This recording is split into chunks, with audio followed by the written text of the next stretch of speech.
Brighton is a new play by the acclaimed playwright Jim Nolan, which opened at Garter Lane in Waterford. Writer and reviewer John McKenna went there last night, and he joins us now to tell us about it. Firstly, Jim Nolan is a favourite son of Waterford. Yeah, I mean, a huge, long and very, very successful connection with Red Kettle and at Garter Lane. He was the ex-artistic director, wasn't he? And absolutely, that's right, he was, yeah. I mean, he's directed, I think, over 20 plays in Garter Lane for Red Kettle. His own plays, the Guernica Hotel, the Salvage Shop, Blackwater Angel, Sky Road, all have been through, so not surprising that he's a favourite son.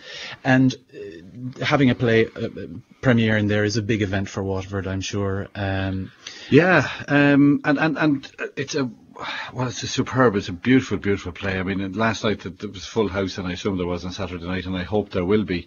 That raises an interesting question, because I'm really hoping, I was going to say this later, but probably as good a time as any to say it now, I'm really hoping this play goes on the road. I mean, it absolutely deserves to. I just thought it was a stunningly beautiful play, and if it doesn't come to Dublin, if it doesn't tour the country, if it doesn't find a home in some theatre in Britain, then there's absolutely no justice. Well, I'm sensing that you liked it. I absolutely loved it, yeah. Maybe you could give us a lowdown on the characters. Three characters. There are 6 people on stage, actually. 3 of the stage hands work as nurses in a hospital, and that leads to quick set changes. But there are 3 main characters. There's Lily, who's this Irish woman who has been working in Britain for most of her life. She's 75 years of age. According to herself, she worked in the bowels of the Inland Revenue for 44 years. She's now a resident in this nursing home in Hammersmith, the Sisters of Charity Nursing Home in Hammersmith Road in London, and she's a big Fulham Soccer Club fan. Second character is Dave, who's a nursing aide in the nursing home. He's very brash, he's very bright, he's gay, he's in a very complicated but committed relationship with an unreliable character who's known as the Maltese Falcon. And he's a huge, manic Arsenal fan, so that in itself I see tension already building there. And then there's Jack, who is a very well-respected actor, both on stage and on screen, who arrives at the nursing home. He's had a freak accident on an escalator. It's left him paralysed from the waist down, and I suppose more importantly, really, and this is central to the play, it's left him emotionally paralysed as well. And so, this wouldn't be normal territory for a Jim Nolan play, do you think? I mean, it's not set in Ireland, for instance. It's not set in Ireland, it's set in Hammersmith. Lily is an Irish woman. Dave, the nursing assistant, has an Irish father from Connemara. Beautiful line in that, because Dave talks about his being gay and coming out at 16, and that the one who was really supportive of him was his father, who was this navvy from Connemara, and he had never expected this, and his mother, who was an English woman, had never really come to terms with this. So no, it's not really that expected territory, really, and that's one of the things I really liked about it, because the storyline, it just really follows the relationship between the 3 characters over a couple of months. Lily is this really outgoing, warm, bright woman. She's in the nursing home, she's writing her autobiography. As she says herself, she's only at 1954 and she's on page 300. She's also trying desperately to get the patients together to form a choir for the Christmas Mass. She takes a walk every day down to the local tube station, because that's her kind of foray out into the life that goes on outside.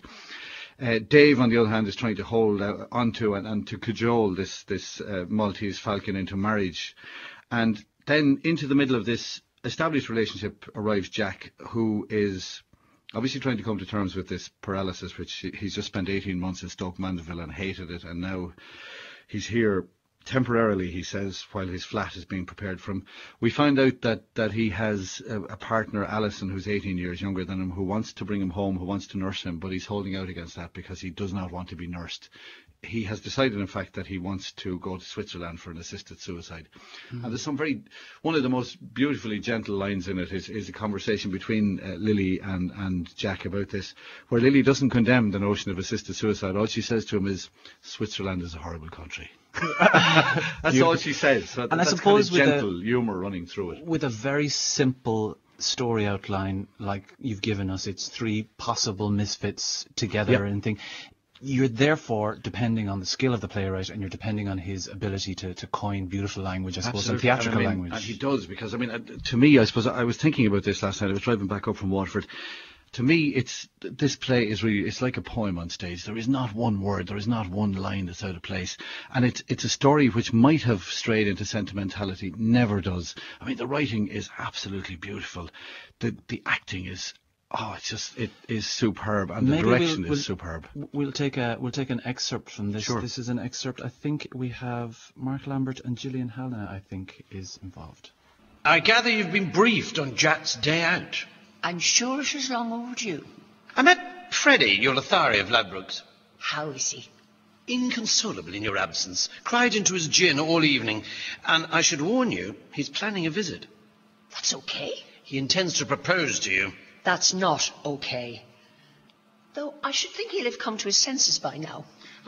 Far from it. I had the hair of the dog with him this morning. First thing he asked for was the name of the hospital. No doubt you obliged. Love's old sweet song, Lily. How could I refuse? I don't even know his second name. Venables. What? Freddie Venables. I needed his name for the list.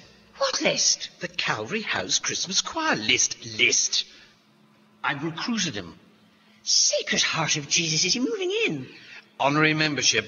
Unless, of course, you do marry him, in which case I'll ask Matron to organise a double room. You'll do no such thing. There we had Gillian Hanna and Mark Lambert.